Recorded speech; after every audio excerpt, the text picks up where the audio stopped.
Hey guys, welcome to Ramya recipes Tamil. இன்னைக்கு நம்ம பார்க்க போகிற ரெசிபி கருப்புளுந்து சாதம் தான் ஃப்ரெண்ட்ஸ் பார்க்க போகிறோம். இது ஒரு சூப்பரான லஞ்ச் பாக்ஸ் ரெசிபி. இதை நம்ம 5 மினிட்ஸில் செஞ்சு முடிச்சிடலாம். அதே சமயம் டேஸ்ட்டுமே சூப்பராக இருக்கும். வீடியோக்குள்ளே போகிறதுக்கு முன்னாடி ஒரு அன்பான வேண்டுகோள் ஃப்ரெண்ட்ஸ், நம்ம சேனலை சப்ஸ்கிரைப் பண்ணாத நண்பர்கள் சப்ஸ்கிரைப் பண்ணிக்கோங்க. இப்போ வாங்க இந்த சாதம் எப்படி செய்யலான்னு பார்க்கலாம். ஃபஸ்ட்டு நம்ம இந்த சாதத்துக்கு ஒரு பொடி அரைக்கணும். அதுக்கு ஒரு கடாயில் 1 கப் அளவுக்கு கருப்புளுந்து சேர்த்துக்கலாம். சேர்த்துட்டு இது ஒரு வாட்டி நல்லா வதக்கி விட்டுக்கலாம். நான் இன்றைக்கி உடச்ச உளுந்து சேர்த்துருக்கேன். நீங்கள் இதுக்கு பதிலாக முழு உளுந்து இருந்தால் நீங்கள் அதை கூட சேர்த்துக்கலாம். அடுப்பு ஹை ஃப்ளேமில் வைக்கக்கூடாது, லோ ஃப்ளேம்லேயே தான் இருக்கணும். நம்ம ஹை ஃப்ளேமில் வைக்கும் போது சரியாக வறுப்படாமல் சட்டுன்னு கரிஞ்சு போயிடும். அதனால லோ ஃப்ளேமில் வச்சு பொன்னிறமாக வரவரலும் வறுத்து எடுத்துக்கலாம். பாருங்கள், உளுந்தம் பருப்பு நல்லா வறுபட்டு வந்துருச்சு. இந்த அளவுக்கு நல்லா பொன்னிறமாக வறுபட்டு இருக்கணும்.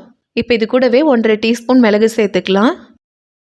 1 டீஸ்பூன் சீரகம், 3 வரமிளகாய் சேர்த்துக்கலாம். சேர்த்துட்டு இது ஒரு வாட்டி நல்லா வதக்கி விட்டுக்கலாம். நம்ம இப்போ சேர்த்துல மிளகு, சீரகம், வரமிளகாய் இதை சேர்த்து ரொம்ப நேரம்லாம் வறுக்கக்கூடாது. நம்ம ரொம்ப நேரம் வறுக்கும் போது கரைஞ்சி போன மாதிரி ஆகிடும். அப்போ டேஸ்ட்டு நல்லா இருக்காது. அதனால நம்ம சேர்த்த பொருள் நல்லா சூடாகி வந்ததுக்கப்புறம் நம்ம கேஸ் ஆஃப் பண்ணிக்கலாம். பாருங்கள், இப்போ நம்ம சேர்த்த பொருள் எல்லாமே நல்லா வறுபட்டு வந்துருச்சு. இப்போ கேஸ் ஆஃப் பண்ணிக்கலாம். இப்போ இது மிக்ஸி ஜாருக்கு மாற்றிக்கலாம். இப்போ இது மூடி போட்டு மூடி நல்லா ஃபைன் பவுடராக அரைச்சிட்டு வந்துடலாம். பாருங்கள், அரைச்சிட்டு வந்தாச்சு. இந்த அளவுக்கு நல்லா ஃபைன் பவுடராக அரைச்சிருக்கணும். இது கூடவே உப்பு சேர்த்து கூட அரைச்சிக்கலாம். ஆனால் நிறைய நாள் ஸ்டோர் பண்ண முடியாது, அதனால நான் உப்பு சேர்க்கலை. இதை நம்ம ஏர்டைட் கண்டெய்னரில் ஸ்டோர் பண்ணி வச்சிட்டோம்னா 6 மாதம் ஆனாலும் கெட்டு போகாது, நல்லாயிருக்கும். இந்த பொடியை வச்சு 3லேருந்து 4 முறை போல் நம்ம சாதத்தை ரெடி பண்ண முடியும். இப்போ உளுந்து சாதம் ரெடி பண்ணலாம். அதுக்கு ஒரு கடாய் வச்சு 2 டேபிள் ஸ்பூன் அளவுக்கு எண்ணெய் ஊற்றிக்கலாம்.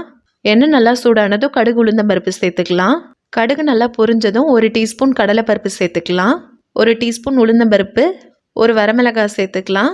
சேர்த்துட்டு ஒரு வாட்டி நல்லா வதக்கி விட்டுக்கலாம். இப்போ நம்ம சேர்த்த கடலைப்பருப்பு, உளுந்தம்பருப்பு கொஞ்சம் வறுபட்டு வரட்டும்.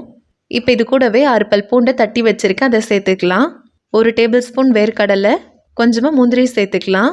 முந்திரி சேர்க்கறது ஆப்ஷனல் தான், நீங்கள் விருப்பப்பட்டால் சேர்த்துக்கலாம். இப்போ நம்ம சேர்த்த பூண்டு, முந்திரி, வேர்க்கடலை எல்லாமே நல்லா வறுபட்டு வரணும். அது வரலும் நல்லா வதக்கி விட்டுக்கலாம். பாருங்கள், நம்ம சேர்த்த பொருள் எல்லாமே நல்லா வறுபட்டு வந்துருச்சு. இப்போ இது கூடவே கருவேப்பிலை, கொஞ்சமாக பெருங்காயத்தூள் சேர்த்துக்கலாம். சேர்த்துட்டு இது ஒரு வாட்டி நல்லா வதக்கி விட்டுக்கலாம். இப்போ இது கூடவே 1 கப் அளவுக்கு சாதம் சேர்த்துக்கலாம். சேர்த்துட்டு இது ஒரு வாட்டி நல்லா மிக்ஸ் பண்ணி விட்டுக்கலாம். சாதம் ரொம்ப குழைவாக இருக்கக்கூடாது. எப்பவுமே வெரைட்டி ரைஸுக்கு சாதம் குழைவாக இருந்தால் நல்லா இருக்காது. இப்போ இது கூடவே வறுத்து பொடி பண்ணி வச்சுருக்க உளுந்து பவுடர் சேர்த்துக்கலாம்.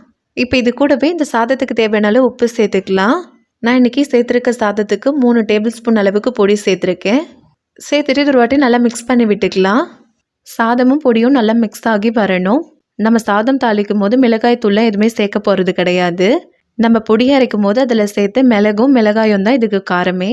இப்போ இது கூடவே 1 டேபிள் ஸ்பூன் அளவுக்கு நெய் சேர்த்துக்கலாம். சேர்த்துட்டு ஒரு வாட்டி நல்லா மிக்ஸ் பண்ணி விட்டுக்கலாம். இந்த மாதிரி நம்ம நெய் சேர்க்கும் போது இதோட டேஸ்ட்டே சூப்பராக இருக்கும். அதே சமயம் ஃப்ளேவரும் நல்லாயிருக்கும். இப்போ நம்மளுடைய கருப்புளுந்து சாதம் சூப்பராக ரெடி ஆயிடுச்சு.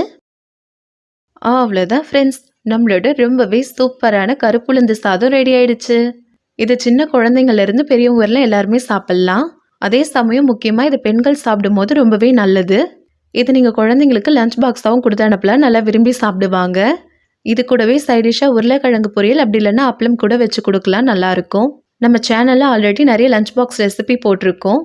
அந்த வீடியோட லிங்க்கு டிஸ்கிரிப்ஷன் பாக்ஸை தரேன், போய் பாருங்கள் ஃப்ரெண்ட்ஸ். நீங்களும் இந்த சாதத்தை மறக்காமல் ட்ரை பண்ணி பாருங்கள்.